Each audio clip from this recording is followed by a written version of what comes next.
પવિત્ર શ્રાવણ માસનો આજથી પ્રારંભ થયો છે, ત્યારે વહેલી સવારથી જ મહાદેવના મંદિરોમાં દર્શનાર્થે ભક્તોની ભારે ભીડ જોવા મળી રહી છે. શહેર જિલ્લામાં પવિત્ર શ્રાવણ માસનો પ્રારંભ થઈ ચૂક્યો છે, ત્યારે શ્રાવણ મહિનાના પ્રથમ દિવસે શિવાલયોમાં શિવ ભક્તોની ભીડ જોવા મળી હતી અને શિવલિંગ પર જળ, દૂધ, બીલીપત્ર અર્પણ કરીને સૌ ધન્યતા પ્રાપ્ત કરી રહ્યા છે.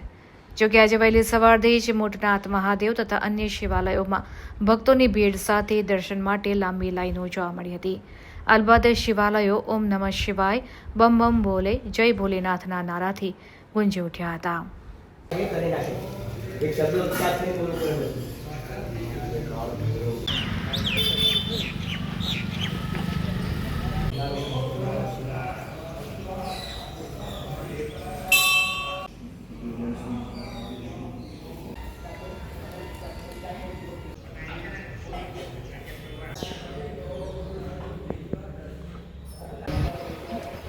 एक आराम कर सकता है.